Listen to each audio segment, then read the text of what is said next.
गीता 18 के श्लोक नंबर 62 में भगवान स्वयं कह रहे हैं कि अर्जुन उस परमेश्वर की शरण में जा जिसकी कृपा से परम शांति व शाश्वत स्थान अर्थात सतलोक को प्राप्त होगा। वो परमेश्वर कौन है, कहां है, कैसा है, जानने के लिए कृपया अवश्य सुनिए जगत गुरु तत्वदर्शी संत रामपाल जी महाराज के अमृत वचन। ये व्यास जी कौन है? श्री वेद व्यास जी।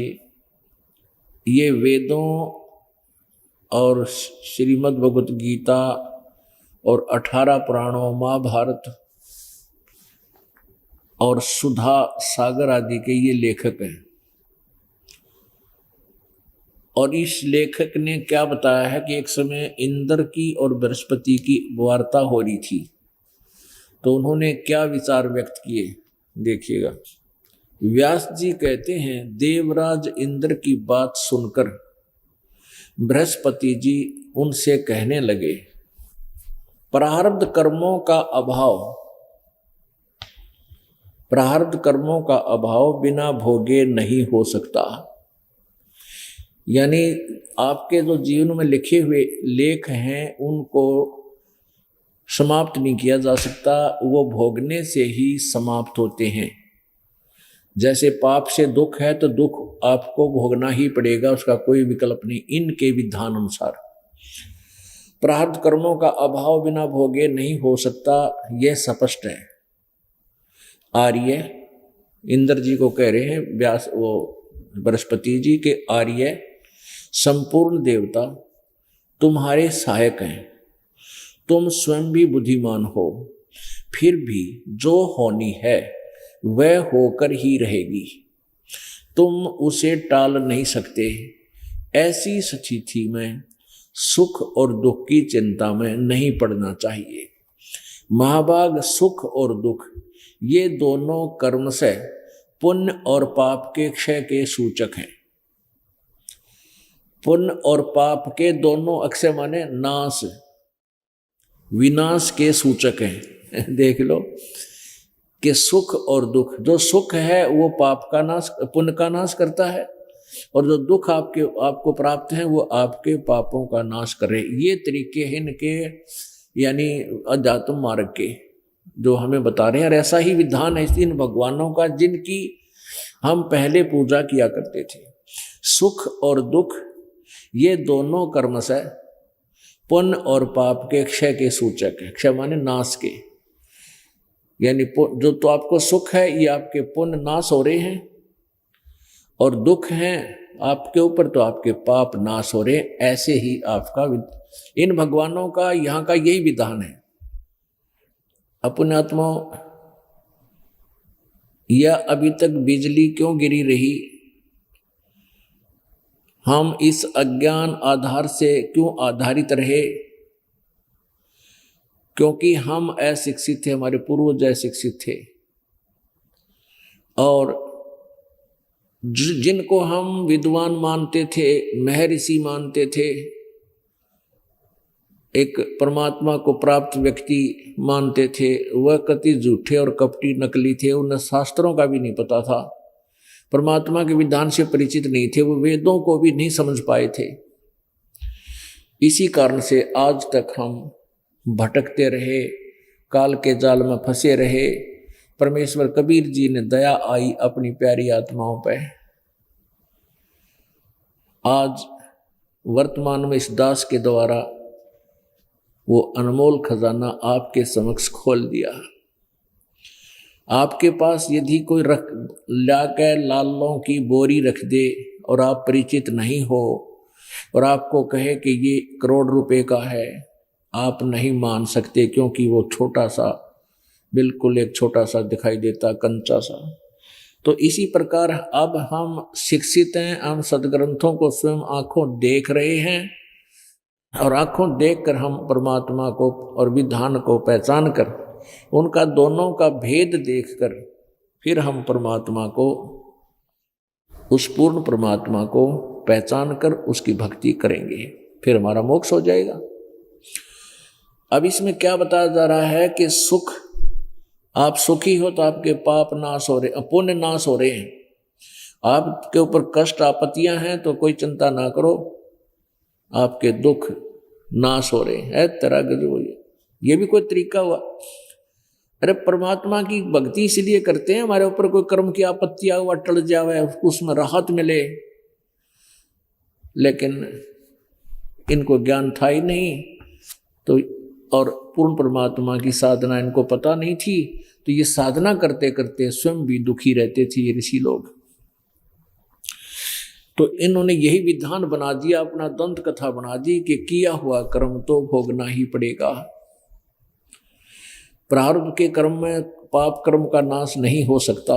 अब देखिएगा फिर आगे, प्रारब्ध कर्मों का अभाव बिना भोगे नहीं हो सकता, यह स्पष्ट है। आर्य संपूर्ण देवता तुम्हारे सहायक हैं, तुम स्वयं भी विद्वान हो, यह आपने पढ़ लिया, बुद्धिमान हो, फिर भी जो होनी है वो होकर रहेगी, तुम उसे टाल नहीं सकते। ऐसी स्थिति में सुख और दुख की चिंता में नहीं पड़ना चाहिए। महाभाग बृहस्पति जी कह रहे हैं इंद्र को कि सुख और दुख ये दोनों कर्म से पुण्य एवं पाप के अक्षय यानी नाश के सूचक हैं। अतएव बुद्धिमान पुरुषों को चाहिए वो सुख के अभाव में भी सर्वथा आनंद का ही अनुभव करे। बता, इन बड़का की बच्चों की थ्योरी है इन लोगों की। अब यो क्या कह रहा है कि बुद्धिमानों को चाहिए दुख भी हो जा आपके ऊपर तो सुख का अनुभव करे, उसमें खुशी मनावे। कमाल की बात करता है। बेटा या बेटी की मृत्यु हो जाए, खुशी क्यों कर मनाओ, टक्कर मारने पड़ेंगे। कोई और हानि हो जाती है, खुशी कैसे मनाएंगे। ये बेतुकी बातें इन लोगों की। और हम इतने भोले भाले थे कि ऋषि जी जो बात कह रहे हैं सही है, बस गर्दन हिलाते रहते थे, हाँ जी हाँ जी। या कोई बात हुई तो हम श्रद्धालु अटूट श्रद्धा रखते थे, और ये हमारी विधान होता है भगत का कि गुरु जो बताते हैं वो फाइनल होनी चाहिए हमारे हृदय में, उसके प्रति कोई भी विक्षेप नहीं होना चाहिए। लेकिन इन नकली गुरुओं ने जो ज्ञान दिया, हमने उनको भी असली मानकर उनकी प्रत्येक वाणी को सत्य मान लिया, अपना माइंड प्रयोग किया ही नहीं। अपने आत्माओं, अब हमें वो ज्ञान प्राप्त हुआ है कि आप स्वयं भी उसको देखो, समझो, फिर ग्रहण करो, जल्दी ना करो। अच्छी तरह ज्ञान को तुलनात्मक तरीके से निर्णय करो, खूब उसकी जांच पड़ताल करो, और फिर ब्लाइंड फेथ करो, फिर करो ब्लाइंड फेथ, और पूरे विश्वास के साथ लग जाओ, आपको पूर्ण लाभ मिलेगा। नाम लेकर फिर आपके अंदर कोई इधर उधर की कोई आती है जो मन में दोष, ऐसा नहीं हो सकता, गुरुजी ऐसे कह रहे हैं, ऐसा नहीं हो सकता, फिर आपका नाम खंड हो जाएगा। क्योंकि एक नियम है, इस नियम का दुरुपयोग किया उन नकली संतों ऋषियों ने कि गुरुजी की बात में कोई आपको अविश्वास नहीं होना चाहिए, ये सत्य है। लेकिन उन झूठे गुरुओं को आपने असली गुरु मानकर उनकी बात पर विश्वास किया और आपका भक्ति नाश हुआ। और नियम यही है, गुरु बनाने से पहले, उपदेश दीक्षा लेने से पूर्व आप अच्छी तरह ये दास जो ज्ञान बताना चाह रहा है इसको समझो, सुनो, सीडी ले जाओ, पुस्तक दास ने लिखी है, इनका निष्कर्ष निकाल के उसको पढ़ो। और जब आपको पूर्ण विश्वास हो जाए कि ये मार्ग जो इस दास रामपाल द्वारा दिया जा रहा है, तो फिर उसको सही है तो ग्रहण करो, अन्यथा और काफी दिन तक श्रवण करो, अध्ययन करो। और जब तुम उपदेश ले लो उसके बाद इस दास के एक एक वचन को अपना फाइनल मानना चाहिए, नहीं तो आप फिर भक्त नहीं रहोगे। शंका हो जाती है, शंका का निवारण सत्संग से ही होता है। जब आप हमारे बच्चे हो जाते हो, जब आप हमारे शिष्य शागिर्द हो जाते हो, तो आप जी को अविश्वास गुरु जी की वाणी पर नहीं होना चाहिए, और होता भी नहीं। जैसे बालक छोटा सा होता है, छोटा सा बच्चा है अपना, जैसे पिताजी के पास कोई पेन रखा है और उसको उठाकर वो पूछता है कि पिताजी ये क्या है। पिताजी बताता है बेटा पेन है। पेन है, पेन है।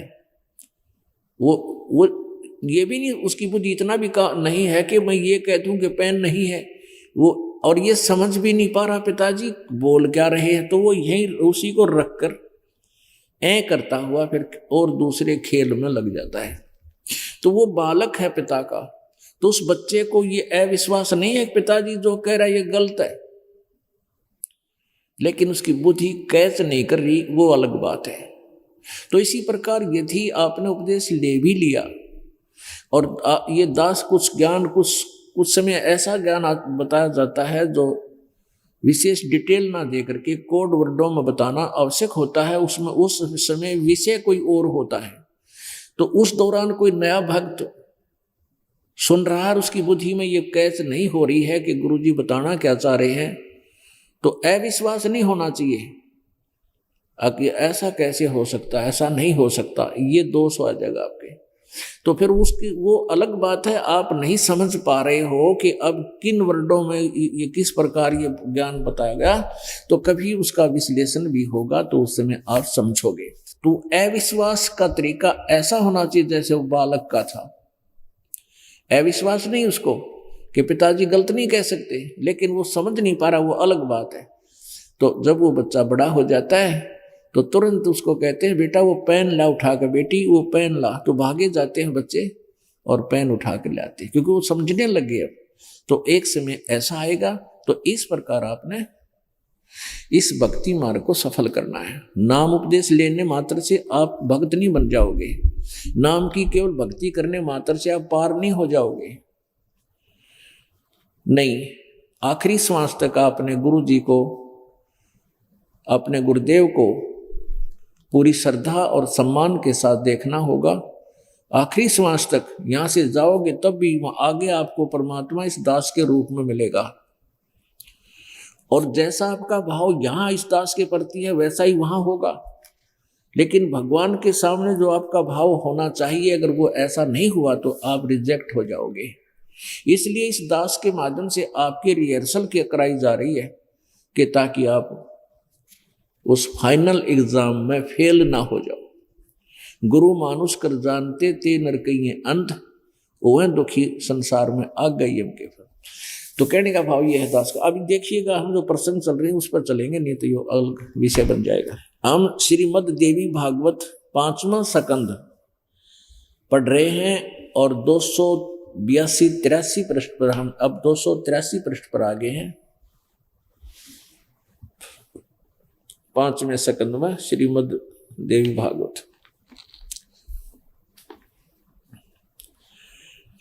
अब ये क्या कह रहे हैं, बोले आदमी, बृहस्पति कह रहा है अतः विद्वान पुरुषों को चाहिए सुख के अभाव में भी सर्वथा आनंद का ही अनुभव करें।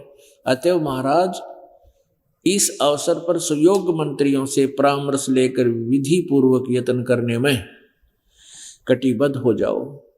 यत्न करने पर भी जो होनहार होगा वह तो सामने आएगा ही। अब ये क्या कह रहे हैं कि भाई दुख भी आ जा तो उसमें भी सुख मानना है, ये गलत बात है। आपके पेट में दर्द हो जा और उसमें सुख कैसे माना जाएगा? वो तो पेट के दर्द की औषधि मिले, वो पीड़ा शांत हो तो फिर आपको खुशी होगी। तो इनका मेथड ही गलत है। ये संत ऋषि महर्षि नहीं थे, ये नकली थे, डुप्लीकेट थे, इनको वेद ज्ञान भी नहीं था। पुण्यात्माओं,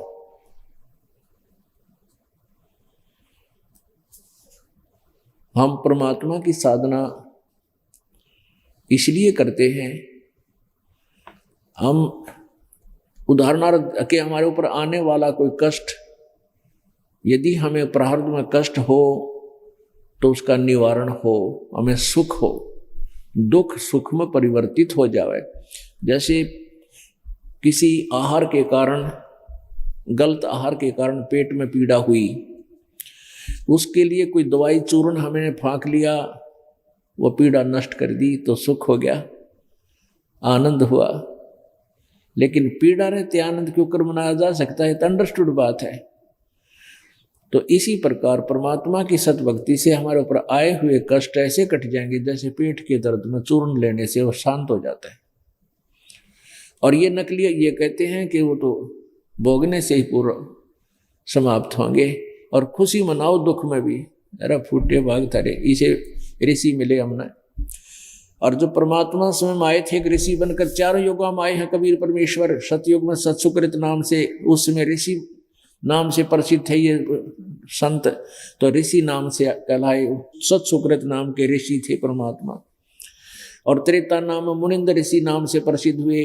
और यही ज्ञान जो आज दास आपको बता रहा परमात्मा, उस समय भी बताया करते थे। लेकिन ये नकली गुरु, ये बृहस्पति, मनु जैसे, वशिष्ठ और वशिष्ठ विश्वामित्र जैसे, इन्होंने परमात्मा के इस ज्ञान को स्वीकार नहीं किया और न ही जनता तक जाने दिया। और जनता भोली इन विद्वानों को, संस्कृत के जानने वालों को विद्वान पुरुष और वेदों के ज्ञाता मानते रहे, इसलिए कबीर परमेश्वर पर विश्वास उन्होंने किया नहीं,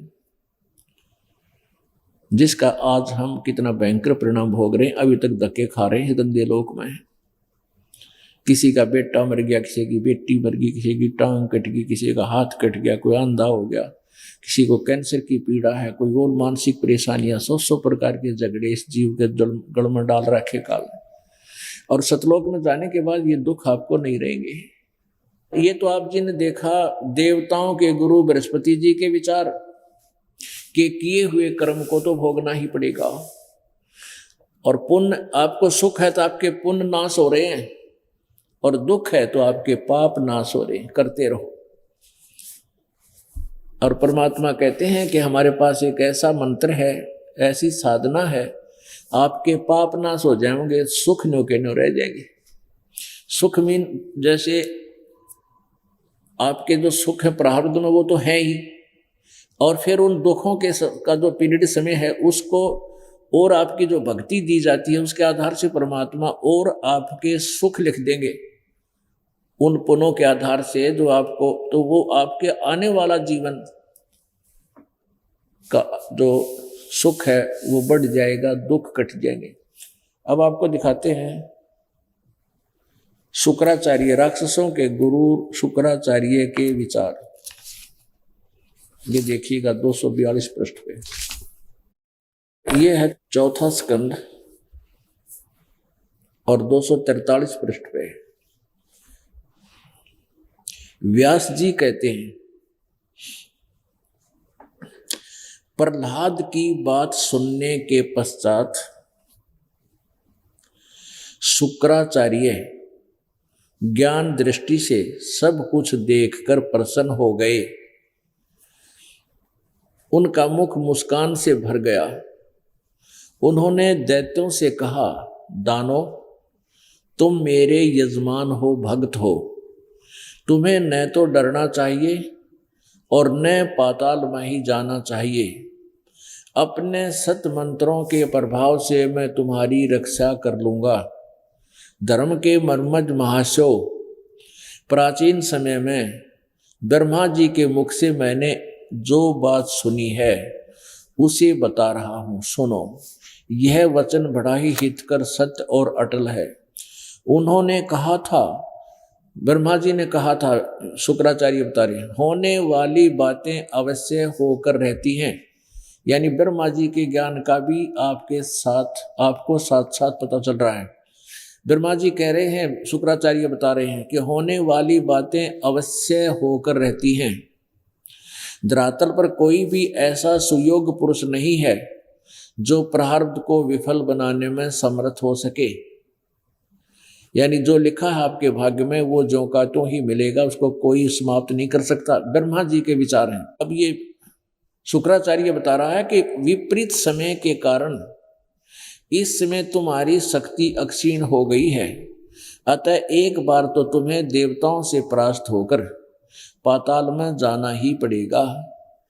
समय सदा बदलता रहता है। कुछ ही दिन पूर्व तुम सम्राट रह चुके हो। देखो पुण्यात्माओं, ये नकली गुरु यहां तो कह रहा है कि उन्होंने दैत्यों से कहा, सुनो तुम मेरे भगत हो, यजमान हो। शुक्राचार्य कह रहे हैं तुम्हें न तो डरना चाहिए और न पाताल जाना चाहिए। मैं अपने सतमंत्रों से प्रभाव से मैं तुम्हारी रक्षा कर लूंगा।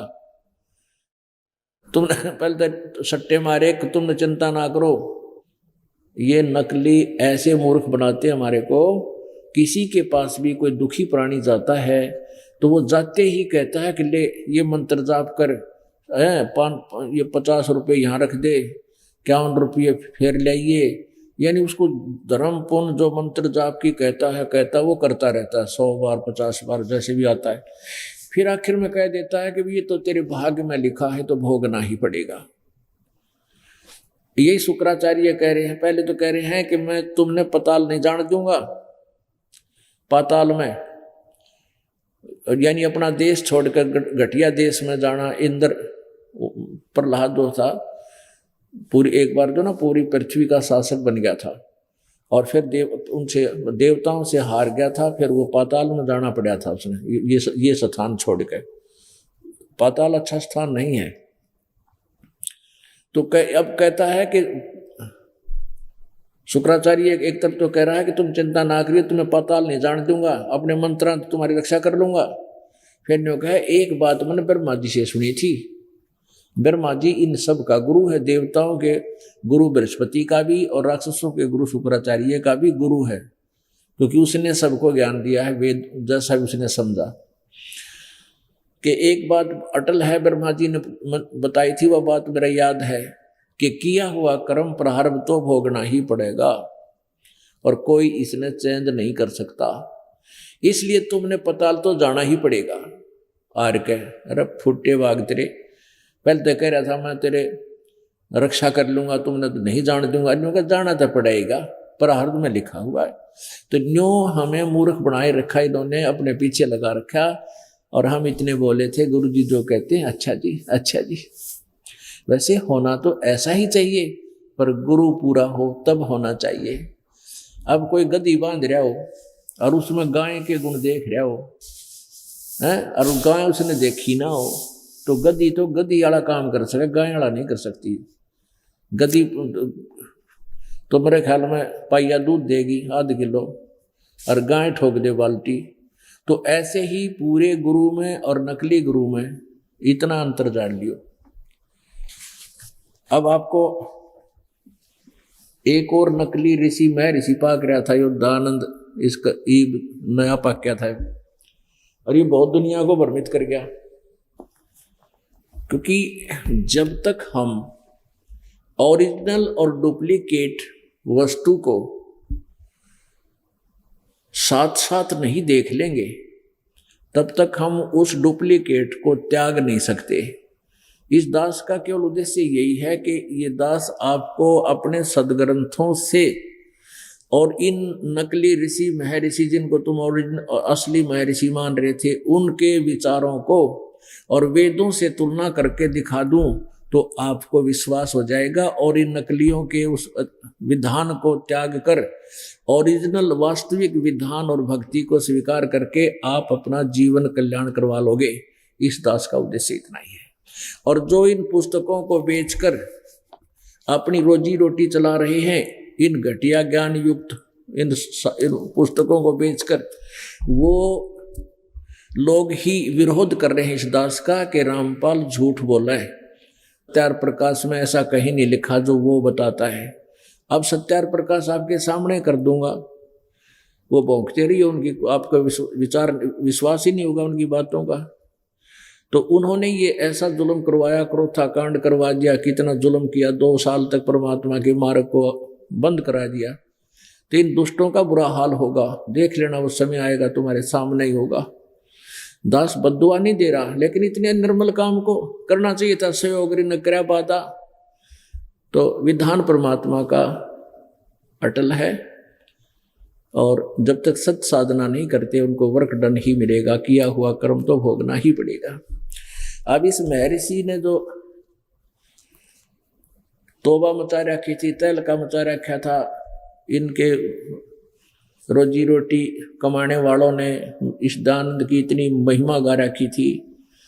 बड़ा विद्वान था, वेदों का ज्ञाता, ऐसे कभी हुआ ना हुए, हैं, और इसके आधार से इन्होंने अन्य ऋषियों को भी फेल कर रखा था इसकी दंत कथा सुनाने वालों ने। तो अब हम खुद देखेंगे कि ये वेदों को सच्चा मानता था ये दयानंद जी, महर्षि दयानंद। वैसे महर्षि नहीं था यो तो आम आदमी तभी कति बेकार था। इसके विचार देख ले सत्यार प्रकाश में, पता नहीं के बकवाद गढ़ रखी है। फिर भी महर्षि इसलिए कहना पड़ता है, कोई सुनता होगा इन प्रवचनों को तो वो समझ नहीं पाएगा कि किस दयानंद के बारे में बोला जा रहा है। महर्षि इसके साथ लगानी मजबूरी होगी हमारी इसके अज्ञान को उधेड़ने के लिए। तो महर्षि दयानंद के द्वारा अपना अनुभव की पुस्तक सत्यार्थ प्रकाश है, और इस सत्यार्थ प्रकाश के विषय में उसने शुरू में ही लिखा है कि ये पुस्तक मैंने वेद आदि सदग्रंथों के आधार से ही इसकी रचना की है। यानी वेदों में जो लिखा है उसको सरल करके सत्यार्थ प्रकाश में जन साधारण के लिए लिखा है, समझने के लिए। तो ये वेदों से अगर मेल खाती है तो सत्यार्थ प्रकाश सही है, और यदि वेदों से इसका ये मेल नहीं खाता है तो सत्यार्थ प्रकाश ये झूठा है। बस इतनी सी बात है। फिर हमने सत्यार्थ प्रकाश की बजाय अपने वेदों से ही फिर नए सिरे से अपनी साधना स्वीकार वो क्रिया शुरू करनी चाहिए। अब जैसे एक मान लीजिए किसी टीचर ने या विद्यार्थी ने कोई मैथमेटिक्स का कोई क्वेश्चन जो है सोल्व करने की कोशिश की, तो वो करते करते वो बीच में जाकर अड़ गया या गलत उत्तर बन गया उसका, तो उसका क्या तरीका है कि उसको कैसे ठीक करें। तो मूल स्टेटमेंट है वो, मुख्य जो मेन स्टेटमेंट है जहां से उस पढ़कर हमने उसका अनुवाद सॉल्यूशन शुरू किया था, हल करना शुरू किया था, हमें चाहिए कि उस रकम को, भाषा को फिर से पढ़ें, उसमें क्या कहा गया है, और फिर नए सिरे से निकालना चाहिए। तो ऐसे ही जैसे इन ऋषि महर्षियों ने अपने अनुभव से वेदों आदि को समझा और ये हल करके ये पुस्तक बना दी, अब इसमें उत्तर गलत हो गया, तो हमने चाहिए कि हम फिर से ही उन्हीं वेदों को पढ़ें जिनके उत्तर, जिनके विचार इनसे अब गलत हो चुके हैं इनसे, और इनको परित्याग कर दें, इनको एक तरफ डाल दें, इनकी हमें आवश्यकता नहीं रहेगी, क्योंकि आप जी शिक्षित हैं। अब देखिए सत्यार्थ प्रकाश। अब देखो पुण्यात्माओं, इस महर्षि के इस पोज ने देख के आम आदमी नो सोचेगा भाई ये महर्षि के, ये तो भगवान तो मिल रहा था। और इसके बारे में एक दंत कथा चला रखी थी कि महर्षि दयानंद ने वेदों के अर्थ समाधिस्थ होकर भगवान से पूछ पूछ कर अनुवाद किए, और सत्यार्थ प्रकाश उसी आधार से लिखा है, समाधिस्थ होकर गूढ़ रहस्यों को साना और फिर लिखे। तो पहले हम सोचा करते जरूर अवश्य किया होगा, अरे भी इसके विचार देखेंगे, इसके थैले न खोल के इसने के बर रखा था इसमें सत्यार्थ प्रकाश में। ये महर्षि दयानंद सरस्वती है, इसका जन्म संवत 1881 सन 1824 में हुआ, और मृत्यु 1940 संवत सन 1883 में 59 ईयर ओल्ड, 59 साल की 59 साल की उम्र में इनकी मृत्यु हो गई थी। ये देखना, ये है इनका सत्यार्थ प्रकाश है, यहां इन्होंने शुरुआत की है इसकी। क्या लिखा है? वेद आदि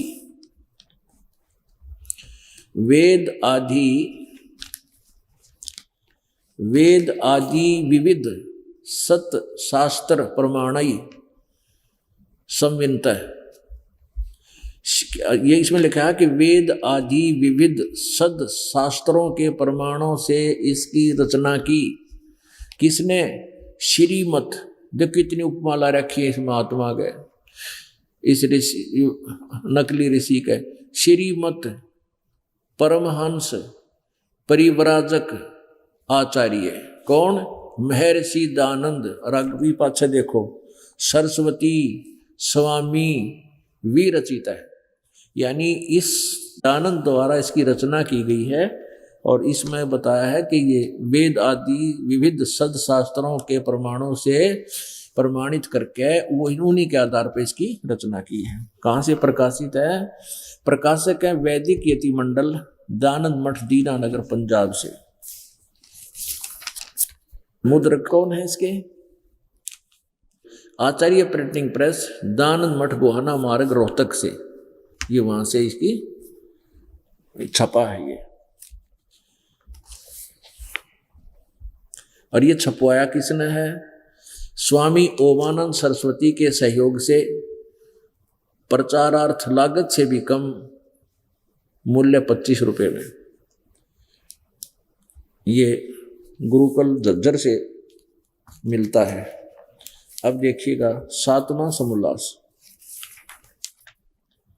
ये देखिए, ये 7वां समोल्लास है।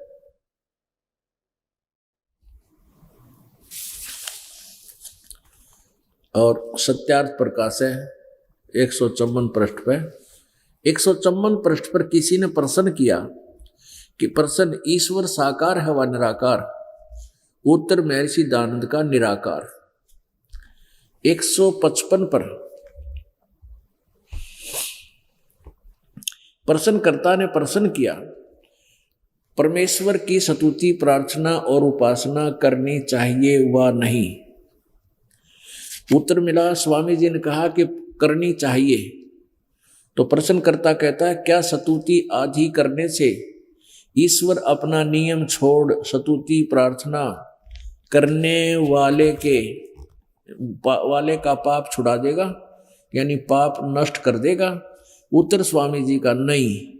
महर्षि दानंद का उत्तर है कि नहीं, परमात्मा की स्तुति आदि करने से यानी भक्ति उपासना करने से पाप नहीं छुड़ाता।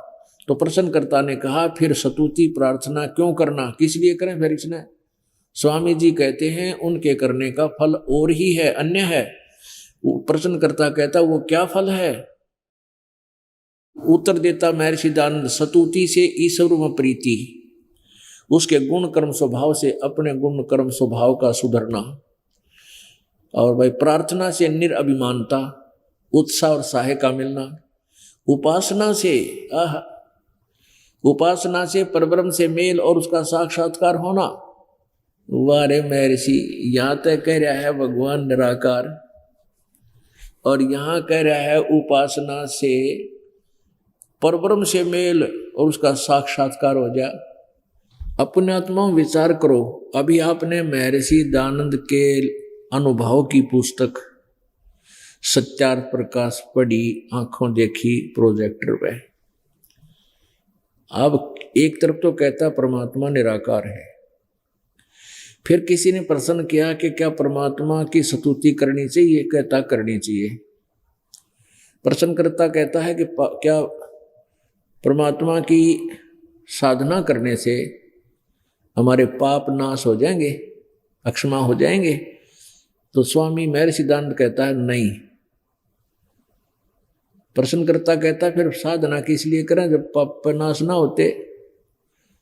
तो उत्तर देता है कि इसके करने से कोई और फल मिलता है, और लाभ है। प्रश्नकर्ता ने कहा वो क्या लाभ है? कि उपासना से परब्रह्म से मेल और उसका साक्षात्कार हो जाता है। अरे भले आदमी, एक पृष्ठ पहले बोल रहा है परमात्मा निराकार है, और यहां कह रहा है कि परमात्मा का साक्षात्कार हो जाता है और परब्रह्म से मेल, एक ब्रह्म। आप जी तो अच्छी तरह समझ सकते हो, क्योंकि इनको तो कह का बिना बेरा था भक्ति इस अध्यात्म ज्ञान का। इन ऋषि महर्षि नकली फीर 3 की है, एक ब्रह्म एक परब्रह्म, एक दादा एक परदादा, 2 हो गए। यानी ब्रह्म को छोड़ने के परब्रह्म से मेल हो जाता है उपासना से, और साक्षात्कार हो जाता है, उसके दर्शन हो जाते हैं। साक्षात्कार में दर्शन होना, आमने सामने बात होना, उसके दर्शन, साकार में कोई वस्तु दिखाई देती है, उसको साक्षात्कार कहते हैं। जैसे बच्चा इंटरव्यू पर जाता है, इंटरव्यू, तो उसके लिए कहते हैं साक्षात्कार करते दोनों का, उसका इंटरव्यू लेने वाले का और देने वाले का आपस में साक्षात्कार हुआ, आमने सामने बैठ के बात हुई, उसको साक्षात्कार कहते हैं। अच्छा पुण्यात्मा, ये महर्षि का अलावा था और महर्षि स्वामी जी की बोर्ड भी इसके लगा रखा था। इससे कोई ये पूछे, जैसे कोई किसी दुकान ने साबुन सेलर का, सोप सेलर का बोर्ड ला रखा है, थोक विक्रेता, और उससे कोई पूछे जाके कि भाई साबुन मैल काट देगा, कपड़े के मैल छुड़वा देगा, और वो उत्तर देवे कि भी साबुन लगाने से मैल तो नहीं छुड़ेगा, कपड़ा मैल कपड़े का साबुन नहीं छुड़वाएगा, कपड़े का मैल साबुन नहीं छुड़वाएगा, साबुन प्रयोग करने से, जल और साबुन प्रयोग करने से साबुन कपड़े का मैल नहीं छुड़वाता।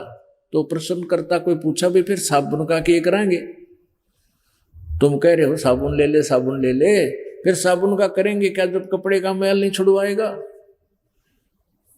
तो वो थोक विक्रेता नकली किधर लकड़ी के गुटके ले रहा होगा, झूठ बेचन खातिर बकवाद कर रहा था, वो ये कहे साबुन कपड़े के मैल तो छुड़वा नहीं सकता, और क्या लाभ होगा कि कपड़े को मजबूत बना देगा। क्या ये सिद्धांत उस दुष्ट का ठीक है, उस नकली जिसने, इससे सिद्ध है कि उस व्यक्ति ने कभी जिंदगी में साबुन देखा है नहीं, और लकड़ी के गुटके काट के उसके साइज के बना कर पैक कर रखे कप, उनमें पेपर में पैक कर रहा है, और ऊपर लिख रखा है सोप डिटर्जेंट साबुन है। तो ऐसा ही सत्यार प्रकाश है, ऐसा ही महर्षि दानंद का ज्ञान है कि भगवान की उपासना से, साधना से पाप तो नाश हो को नहीं, परमात्मा पाप नहीं छुड़वा सकता, और क्या लाभ है, उसका साक्षात्कार हो जाएगा। अरे वाह, जैसे कोई वैद्य का बोर्ड लगा रखा है डॉक्टर का, और उससे कोई प्रश्न करे कि डॉक्टर जी इस औषधि खाने से मेरा रोग नाश हो जाएगा, और वो वैद्य नकली डॉक्टर कहे नहीं, औषधि खाने से रोग नाश नहीं होता, तो भी और क्या होगा इससे, फिर औषधि किस लिए खावा, किसके और लाभ है, क्या लाभ है, पहलवान बन जाएगा। अरे निकम्मे आदमी, जान न हो रही है, तूने कह दवाई रोग नाश कर नहीं सकती, वो पहलवान हो जाएगा। तो क्या ये एक वेद की स्टेटमेंट हो सकती है? नहीं, कभी नहीं। तो ऐसे क्या ये एक महर्षि की ये का सिद्धांत, क्या ये महर्षि की स्टेटमेंट हो सकती है ये कहना कि उपासना से परमात्मा पाप नाश नहीं करता, जबकि वेदों में परमात्मा का विधान, उसके गुण लिखे हैं कि परमेश्वर घोर पाप को विनाश कर देता है। अब हमने वेदों को देखना है। जैसे दास ने भी आपको बताया था कि कोई प्रश्न हल करते समय और किसी भी टीचर से या किसी विद्यार्थी से उत्तर गलत हो गया, तो उस उत्तर गलत हुए में माथा नहीं मारे, नए सिरे तो स्टेटमेंट में पढ़ रहे उसमें क्या पूछा गया है, किस चीज की आवश्यकता है, क्या हमने ढूंढना है, तो नए सिरे से फिर वो फार्मूला ला के उसका उत्तर निकालना चाहिए। तो अब वेद हमारी मूल स्टेटमेंट है, वेदों को हम वेदों को फिर देखेंगे, इन वेदों को समझा नहीं, ये उत्तर गलत कर गए, उस स्टेटमेंट उस प्रश्न को हल ठीक नहीं कर पाए, तो हम फिर शुरू से पढ़ेंगे और उसमें हल फिर हम सही निकाल लेंगे। देखिएगा यजुर्वेद अध्याय नंबर 8, यजुर्वेद अध्याय नंबर 8 का मंत्र नंबर 13 में 6 बार लिख रखा है, परमात्मा के गुणों के पूर्ण परमेश्वर की सत साधना करने से वो घोर पाप भी नाश कर देता है, छुड़वा देता है। देखिएगा यजुर्वेद, और ये इसका अनुवाद करता भी स्वयं ही है महर्षि दानंद।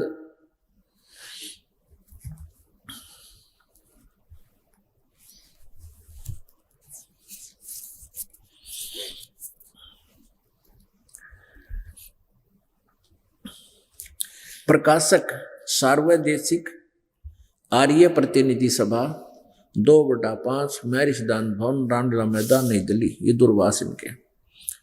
और ये है यजुर्वेद आर्य भाषा भाष्य, संपूर्ण 40 अध्याय, महर्षि दानंद सरस्वती कृत, इनके द्वारा अनुवादित है। बिल्कुल ठीक है।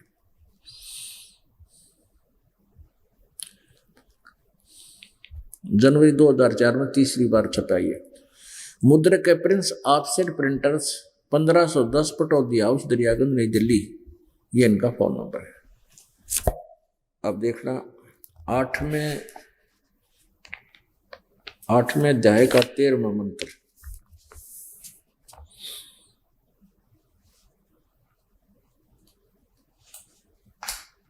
ये देखिएगा, अष्टोदश अध्याय, अष्टोदश और 241 पृष्ठ पे।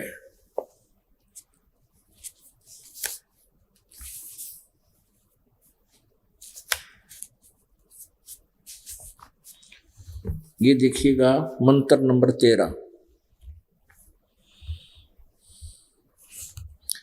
इसमें लिखा है कि देव कर्तस्य एनस्य एवजनमसि, मनुष्य कर्तस्य एनस्य एवजनमसि, पितृ कर्तस्य एनस्य एवजनमसि, आत्म कर्तस्य एनस्य एवजनमसि, एनस्य एनस्य ओहो एनस्य एनस्य एवजनमसि।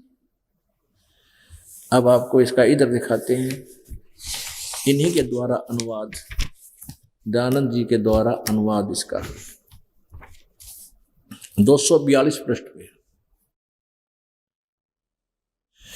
अब यहां अनुवाद करते समय स्वामी जी ने थोड़ी सी हेराफेरी करने की चेष्टा की। हे सबके उपकार करने वाले मित्र आप, देव कर्तस्य दान देने वाले के, एनस्य माने अपराध के, अवैधनम माने विनाश करने वाले, असी माने हो। अपने आत्माओं, अब यहां आपने देखा कि हे सबके उपकार करने वाले मित्र। अब क्या रहा हमारे सामने कि हमने जो वेद पढ़ने की तो किसी ने आवश्यकता ही नहीं समझी, क्योंकि जब इसने ये सत्यार प्रकाश की रचना की उस समय शिक्षित कोई था कौन है हिंदुस्तान में। ये ब्राह्मण लोग थे, ब्राह्मण कुल, ब्राह्मण जाति में ही इसका जन्म था दयानंद जी का, महर्षि दयानंद का। केवल यही संस्कृत भाषा पढ़ा जाना करते थे, समझा करते थे। तो उसमें कोई भी वेदों का कोई पढ़ने की कोशिश नहीं कर रहा था अन्य व्यक्ति, और इन्होंने जैसा समझा पढ़ा उसका अनुभव की पुस्तक लिख दी। तो इसने पुस्तक ये सत्यार प्रकाश लिख दिया सन 1774 में, और फिर इसकी मृत्यु होगी सन 1883 में, यानी 9 साल के बाद इसकी मृत्यु होगी। तो लास्ट के 2, 3, 4 साल में, लास्ट के उनमें जब तब इसने वेदों का अनुवाद शुरू किया, तो 1.5 वेद का अनुवाद ये करके मृत्यु को प्राप्त हो गया। तो उस समय ये सत्यार प्रकाश समाज में चला गया था। अब इसने नो सोची भाई तुमने तो सारा जीवन तो अनुभव उसका गलत था ही, गलती साधना थी, गलती छुरी रही। फिर इसने जब लास्ट में 1-2 साल पाछे अनुवाद किया तो इसने सोचा इस वेदान कोई नहीं पढ़ा आने वाले समय में, और इसने कौन समझेगा कि सब उसकी आंख खुली कि इस वेद में तो लिखा है कि ये भगवान घोर पाप भी काट दे, और तेरी सोच अनुभव सारा जीवन खो दिया कि भगवान पाप नहीं काटता, ये डंडोरा पीटते ने। तो इसने यहां गड़बड़ी करने की सोची, लिख दिया हे सबके उपकार करने वाले मित्र आप। तो अब इस कुछ शिक्षित हुए अभी 20, 30, 40 वर्ष से हिंदुस्तान में, तो फिर किसी ने भी वेदों को पढ़ने की चेष्टा नहीं की, क्योंकि सत्यार प्रकाश को पढ़ते रहे नो सोच के कि एक महर्षि द्वारा लिखा हुआ है, वेदों को सही जाना और समझा है। इसलिए पूरा संसार, पूरा जो भी इनके संपर्क में आया, इस सत्यार प्रकाश को पढ़ता रहा, वेदों तक किसी की बुद्धि गई को ना। और इसने इतनी चतुरता की कि मान लीजिए कोई पढ़ देगा तो इसमें लिख दिया हे सबके उपकार करने वाले मित्र। तो पढ़ने वाला नहीं सोचेगा इस वेदों में ये तो कोई मित्र के बारे में लिख रखी है, चलो आगे पढ़ते हैं। हमारा सन 2004 से इन आर्य समाज के इन आचार्यों के साथ ये ज्ञान पर विवाद चलता रहा।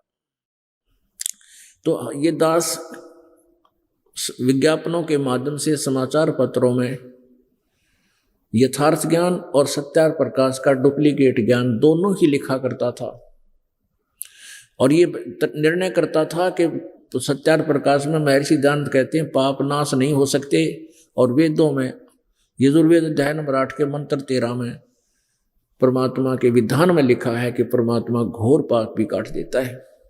तो इनका उत्तर आया था, ये इन्होंने भी थोड़ा सा उत्तर देते थे ये, क्योंकि इनका सहयोग ये समाचार पत्र वाले भी देते रहे। हम पैसे में देते थे, इनका फ्री में छाप देते थे। वो कुछ थोड़ा बहुत एक आधी बार छोटा मोटा लेख सा इन्होंने पैसे से भी छपवाया हमारा विरोध करने के लिए। तो उसमें क्या छापा इन्होंने, क्या लिखवाया कि रामपाल झूठ बोल रहा है। यजुर्वेद अध्याय नंबर 8 के श्लोक मंत्र नंबर 13 में वो तो मित्र के बारे में लिखा है, भगवान के बारे में नहीं लिखा है। अब आम आदमी फिर नहीं सोच ले भाई मित्र की बात कर रखी होगी, और पढ़ने वालों ने भी ऐसे सोचा कि मित्र के बारे में लिख रखा है। नहीं, इस दयानंद ने ये भी बात कंसेप्ट क्लियर कर रखा है, परमात्मा ने करवा रखा है इससे। इस सत्यार्थ प्रकाश में इसने स्वयं निर्णय दे रखा है प्रथम समोल्लास में कि मित्र नाम परमेश्वर का ही जानो। ये देखिएगा प्रश्न नंबर 18 पे, ये वही सत्यार्थ प्रकाश है, और समोल्लास प्रथम समोल्लास है, सत्यार्थ प्रकाश है, प्रश्न नंबर 18 पे। यहां नीचे लिखा इसने कि जो सबसे स्नेह करे, सबको प्रीति करने योग्य है, वह परमेश्वर सबका सच्चा मित्र है। इससे परमेश्वर का नाम मित्र है। हो गया कंसेप्ट क्लियर। अब हम फिर लेते हैं इस यजुर्वेद अध्याय नंबर 8 के श्लोक नंबर 13 को। अब इसमें स्पष्ट होगा कि हम मित्र के स्थान पर परमेश्वर पढ़ेंगे, और ये बात स्पष्ट हो जाएगी कि परमात्मा घोर पाप को भी काट सकता है। ये देखना, ये वही यजुर्वेद, ये महर्षि दयानंद द्वारा ही अनुवादित है। इसके हम हिंदी अनुवाद इन्हीं के द्वारा किया हुआ आपको पढ़कर सुनाते हैं, आप भी स्वयं पढ़ते रहिए। हे सबके उपकार करने वाले मित्र यानी परमेश्वर, आप दान देव कर्तस्य, दान देने वाले के, एनस्य माने अपराध, एनस्य माने अपराध, एनस्य माने पाप, एनस्य माने पाप कहो, अपराध कहो, एक ही बात है। ये सब के उपकार करने वाले मित्र अर्थात परमेश्वर, आप दान देने वाले के, एनस्य माने पाप के, अपराध के, पाप के विनाश करने वाले हो, यानी दान देने वाले के भी पापों का आप नाश करते हो। यानी कुछ ऐसे पाप हैं जो दान से ही नाश होते हैं, जैसा कल दास ने आपको बताया था। साधारण मनुष्यों के किए हुए अपराध के यानी पाप के, अवजन्म माने विनाश करने वाले हो, अवैधजन्म माने विनाश करने वाले हो। और पिता के किए हुए, एनस्य माने अपराध के, पाप के, विरोध आचरण लिखा है, अपराध के नाश करने वाले, अवैधजन्म माने विनाश करने वाले हो, हरण अच्छे प्रकार हरने वाले हो, एक ही बात। अपने किए हुए, आत्म कर्तस्य, अपने किए हुए, एनस्य पाप के दूर करने वाले हो, ओह एनस्य, एनस्य अपराध, अधर्म के अधर्म यानी पाप के पाप यानी घोर पाप के, अपराध के भी अपराध, अधर्म के अधर्म यानी घोर पाप के भी आप नाश करने हारे हो, अवैधजन्म माने नाश करने हारे हो। जानता हुआ जो मैं, जो कुछ भी अधर्म आचरण किया करता हूं व करूं, अनजान मैं जो कुछ भी किया करता हूं व करूं, उस सब के, एनस्य माने पाप के, अवैधजन्म माने दूर करने वाले, नाश करने वाले आप हैं। अब देखो वेद कहां तक लिखता है कि विद्वान जानता हुआ मैं जो कुछ भी अधर्म यानी अधर्म आचरण किया करता हूं व करूं, पहले करता हूं, करता रहा या आगे करूं, अनजान में जो कुछ भी किया करता हूं या करूं, उस सब के, सब पाप के, एन से माने पाप के आप दूर करने वाले हो। ओए होए, ये स्पष्ट होगा जो दास ने अभी आपको बताया था कि परमात्मा जैसे इसमें लिखा है कि मैं जानता भी हूं और पाप कर रहा हूं, और ना जानता हूं और वो भी पाप हो रहे हैं, उनको भी आप नाश करने वाले हो। अब जैसे अब हमें पहले तो ज्ञान, अब नू तो पता ही है, जैसे हम चल रहे हैं जमीन पर, पैदल जा रहे हैं, जूते पहन रखे मोटी तली के, तो रास्ते में कोई कीड़ी मकोड़े जीव जंतु अवश्य मरते हैं, पता है मर रहे हैं, लेकिन उस सफर को हमने चलना, हमारा मजबूरी है, चलना पड़ेगा। ठीक है, थोड़ी बहुत बचाव हम अवश्य करते चलते हैं, लेकिन जहां बचाव का स्थान नहीं है हम बचाव नहीं कर पाते हैं। तो हमें पता भी है कि पाप हम कर रहे हैं, लेकिन जानबूझकर नहीं कर रहे हैं। और फिर कुछ हमसे वैसे अनजाने में भी हो रहे हैं, जैसे आपको बताया था भी पोचा मारे हैं, चलते फिरते हैं, रोटी खाओ पानी पियो, इसमें भी जीव जंतु मरते हैं, हमें पता भी नहीं है वो भी। तो कहते हैं उन सब का, सब पापों के नाश परमात्मा कर देता है। अब वेद तो कहते हैं कि परमात्मा घोर पाप विनाश कर देता है, और इन सभी ऋषि, नकली ऋषियों की थ्योरी है, इनका अपना सिद्धांत है कि किया हुआ कर्म तो भोगना ही पड़ेगा, पाप नाश नहीं होते। इसलिए लोग नास्तिक होते चले गए, क्योंकि इनके द्वारा बताए गए भक्ति मार्ग का वो फल हमें मिला नहीं जो हम परमात्मा से अपेक्षा किया करते थे। इसी कारण से फिर हम डाकू, ठग, मिलावट, रिश्वतखोर ये होते चले गए, सेठ पैसे वाला बनने के लिए। तो पुण्यात्माओं, इसीलिए सत्संग की आवश्यकता पड़ती है कि सत्संग में आने से आप जी को यथार्थ ज्ञान का पता चलेगा। अब ये क्या कारण था कि जो पहले पृष्ठपति ये कह रहा है भगवान निराकार, और अगले पर लिख रहा सत्या प्रकाश में उसका साक्षात्कार हो जाता है। यो भांग पिया करता, और भांग के नशे में जब थोड़ा सा कम हो जाता नशा, तो फिर लिखने बैठ जाता, जो मन में आई वह ठोक गया। जिस आदमी को ये नहीं पता लिख रहा है, एक पृष्ठ पे कह रहा है परमात्मा निराकार है, अगले पे लिख रहा है वो उसका साक्षात्कार हो जाता है, तो क्या होश में है वो व्यक्ति? नहीं। और वेदों का भी ज्ञाता नहीं था, केवल संस्कृत भाषा को जानता था। अगर वेदों का ज्ञाता होता तो सत्यार प्रकाश इसका अपना अनुभव है, ये उसको अवश्य उसमें मेंशन करता। बाद में अनुवाद करना और चीज है, वेदों को समझकर उसके अनुसार साधना करना वो अन्य बात है, और वही खास बात है जिससे दयानंद जी, महर्षि दयानंद वंचित रहे और समाज को भी वंचित रख के घोर पाप के भागी हुए। और आने वाले समय में देखना, इसके नाम से भी नफरत हो जाएगी जनता को, जब तुम्हें स्वयं ज्ञान होगा। इतनी बेहुदी बातें सत्यार प्रकाश में लिखी है जो समाज में कभी प्रयोग नहीं हो सकती। वो बहुत बार दिखाई है, लेकिन उसको उनको दिखाते समय हमें शर्म आने लगी, और इसके समर्थकों ने अभी तक शर्म नहीं इस बात की कि इसमें कितना गंद भर रखा है। अब ये भांग पिया करता था, इसका थोड़ा सा उदाहरण देना पड़ेगा। भांग के तो सारे काम करा करता, तम्बाकू खाया करता, तम्बाकू सूंघा करता, और नंगा रहता था, कभी एक लंगोटी भी लपेट लेता था, कभी खूब संगर के चला करता, यानी हर तरह के जो भी इसने दाव लगे वो एक क्रिया कर्म करे। ये देखिएगा, ये आत्म कथा स्वयं लिखी है इस दयानंद जी ने, और ये प्रकाशित की है। ये आत्म कथा है दयानंद सरस्वती ने, और उसने आप लिखी है। और ये कहाँ से छपी है? वैदिक पुस्तकालय दानंद आश्रम केसरगंज अजमेर तक।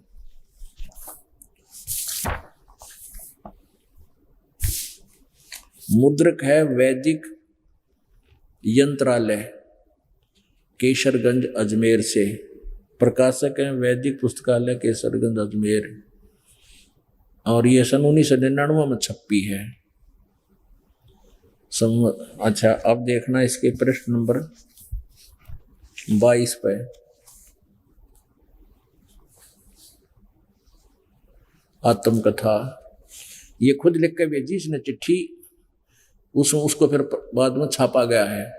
तत्पश्चात जिस वस्तु की खोज में था उसके अर्थ आगे को चल दिया और आसुद सुदी 2 सन 1913 को दुर्गा कांड के मंदिर पर जो चांडालगढ़ में है पहुंचा।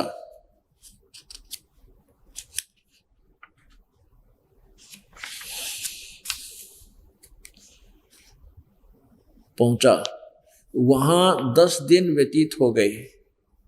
वहां मैंने चावल खाने सर्वथा छोड़ दिए, केवल दूध पर अपना निर्वाह करके दिन रात योग विद्या के अध्ययन और अभ्यास में तत्पर रहा। अब देखिए नो का पोड़ मारा करता। अब क्या है कि मैंने चावल खाने छोड़ दिए, दूध पिया करता, दिन रात योग विद्या के अध्ययन अभ्यास में तत्पर रहता रहा। और दुर्भाग्यवश वहां मुझे एक बड़ा दोष लग गया, अर्थात भांग पीने का स्वभाव हो गया। सो कई बार उसके प्रभाव से सर्वथा बेसुध हो जाया करता। देख ऊपर का है, केवल दूध पर अपना निर्वाह करके दिन रात योग विद्या अध्ययन और अभ्यास में तत्पर रहा। हरनों का फिर भांग पीने लग गया और बेहोश होकर पड़ जाया करता, बेसुध हो जाता था। अब भांग पी के आदमी और लोग दिखावा यू कराया करता, तो अपने बेराजी सी समाधि लाया करता कि सा योग दान लगाता होगा, जिसने ज्ञान ने कोई नहीं कहेगा। पी के भांग कड़ लाके बैठ गया कितने दीवार के भांग के नशे में सवेरे तक बैठा रहा, इसने पता नहीं तू पड़ा कहाँ है। आम आदमी ने सोचा कि बड़ा समाधि ला रहा है, सांझ ने शाम ने बैठा था और युग तक बैठा है। तो ये पी का भांग नशे में और पड़ा रहता था। विक्रमी संवत 1913 का अर्थात 1856 में ये उस भांग पिया करता और सन 1857 में स्वतंत्रता संग्राम हुआ, जब तो भांग के नशे में दत्त रहता था।